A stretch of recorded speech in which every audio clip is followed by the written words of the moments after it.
Mes chers frères et sœurs, il est d'usage à chaque fin ou début d'année de formuler des vœux à l'endroit de ceux qu'on aime, des personnes qui gravitent autour de soi pour leur souhaiter tout ce qu'il y a de meilleur dans la vie. Mais l'on peut faire un vœu plus personnel, tel que celui de s'attacher à Dieu, à sa parole, de se montrer juste et bon à l'endroit de tous, y compris du pauvre et de l'orphelin. Dans la Bible, la question du vœu est une affaire très sérieuse. En effet, nous dit Deutéronome 23, verset 21, « Si tu fais un vœu à l'Éternel, ton Dieu, tu ne tarderas point à l'accomplir, car l'Éternel, ton Dieu, t'en demanderait compte et tu te chargerais d'un péché. » Job s'écriait, « Puisse mon vœu s'accomplir et Dieu veuille réaliser mon espérance. » Celui qui fait un vœu doit se placer dans les dispositions de cet engagement et prendre toute la mesure de sa décision avant de s'y lancer. Car c'est un piège pour l'homme que de prendre à la légère un engagement sacré et de ne réfléchir qu'après avoir fait un vœu. Toute nouvelle période constitue toujours une occasion de se montrer reconnaissant à Dieu pour son amour et ses bienfaits envers soi et envers ceux de son entourage. De ce point de vue, c'est très certainement l'un des moments les plus propices pour faire un vœu, s'engager ou renouveler son engagement au Seigneur. Assurément, les événements actuels concernant l'état du monde et de l'Église nous disent, telle la voix d'un héros ou le son d'une trompette retentissante, que l'avènement du Seigneur est proche. Par conséquent, il faut se donner davantage à Dieu.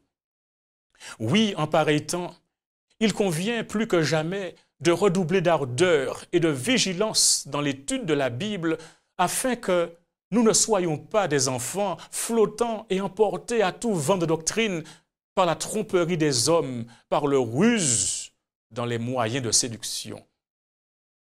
C'est l'heure, chrétien, de s'acquitter avec conscience et intégrité de l'œuvre du Maître, rechercher la paix avec tous et la sanctification. Aussi, j'encourage chacun de vous, au début de cette nouvelle année, mais aussi de ce nouveau quinquennat, à s'engager et à adopter le thème « Seigneur, transforme-moi ». Qu'il soit le leitmotiv de toute l'Église et nous inspire à la conversion personnelle, à être des disciples persévérants, loyaux et fidèles à Jésus-Christ et à son Église. Mais aussi qu'il soit un facteur motivant chaque membre du corps de Christ à se mettre résolument au travail afin d'assurer le succès de la cause de Dieu dans le monde. Qu'il rallie davantage de frères et sœurs animés du Saint-Esprit à l'action missionnaire régulière, dynamique et concertée sans précédent à la dimension des événements prophétiques de nos jours afin de hâter le retour de Jésus. Que le Seigneur déverse ses bénédictions sur son Église dans nos territoires, qu'il nous accorde la santé à tous égards, la réussite dans nos entreprises, dans nos divers ministères et institutions, selon son bon plaisir et pour sa gloire. Qu'il nous protège dans l'accomplissement de la mission et garde notre départ et notre arrivée. Frères et sœurs, compagnons de service, administrateurs, si je devais formuler un vœu pour cette période, ce serait celui de la réconciliation. La réconciliation de l'Église aux Antilles-Guyane, le retour à la piété chrétienne, à l'amour fraternel, au pardon, à la focalisation sur notre mission et notre raison d'être en tant qu'Église en ces temps derniers. La réconciliation, telle que nous l'enseigne le Christ, est un prérequis et est essentiel pour atteindre la dimension relationnelle, verticale et horizontale du culte. Elle est fondamentale pour l'unité et la cohésion des croyants, mais aussi pour la destruction de l'inimitié. La réconciliation C'est l'expression même de la volonté du Père qui, par ce moyen, engendre la paix tant sur la terre que dans les cieux.